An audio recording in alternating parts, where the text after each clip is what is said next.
Ever get the feeling that your job is asking for just a little more than your time? Like, maybe, your soul? It starts innocently enough. You take the job because it seems like a great opportunity, and let's be honest, you need to pay the bills.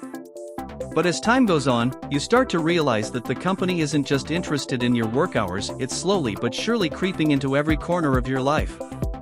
You used to have hobbies, passions, free time, maybe even a social life.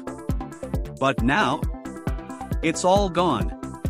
Between endless meetings, late-night emails, and that looming cloud of corporate culture, it feels less like a job and more like an all-consuming, soul-sucking black hole. And somehow, you've been tricked into believing that this is normal. Let's break it down. Think back to when you started bright-eyed and full of ambition. You were ready to climb the corporate ladder, maybe even excited about it. You were convinced that hard work would get you ahead. But pretty soon, you realize it's not just hard work they want. They want you to live for the company. Your weekends? Gone. That time you used to spend on hobbies? Now spent on voluntary team-building events. You slowly start to notice that this isn't just a job anymore, it's becoming your entire life. It starts with the performance reviews. You know, the ones, the quarterly or annual meetings that somehow make you feel like your entire existence is being evaluated. Sure, you've hit your targets, but somehow, that's never enough. You hear phrases like, "We need you to be more engaged," or "We're looking for more of a proactive attitude." Translation? We need you to give more of yourself. But what more could they possibly want? You've already given them your time, your energy, your effort. What's left? Next comes the subtle guilt trips. Oh, you're leaving at 5 p.m.? Must be nice to be off so early. Meanwhile, you were literally hired to work a 9-to-5 job. But in corporate culture, the 9 to 5 is just a suggestion. Staying late becomes an unspoken rule. Working weekends becomes a badge of honor. And before you know it, you're saying things like, "Just one more hour," or "I'll catch up on sleep this weekend," which, spoiler alert, you never do. It's not just about putting in extra hours, it's about showing that you're committed. Then, there's the team-building activities. Ah, yes, the corporate solution to burnout. What better way to recharge than a mandatory weekend retreat or after-hours happy hour? You find yourself awkwardly mingling with colleagues, all while silently wishing you could be anywhere else. You're standing there, holding a cocktail you didn't want, listening to your boss tell a terrible joke, and thinking, how did it come to this? But here's the kicker, not attending? Well, that's not technically an option. They say it's voluntary, but you know what happens if you don't show up. Not a team player, they'll whisper. Not really invested in the company. And let's not forget about the company values they keep pushing on you. Corporate values are supposedly the lifeblood of the company culture. But honestly, do they even mean anything? You've seen the posters, words like innovation, integrity, and commitment plastered everywhere. But do these companies actually live by these values?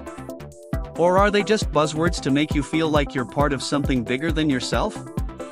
You start to wonder if you're just another cog in the machine, contributing to a system that's more about appearances than substance.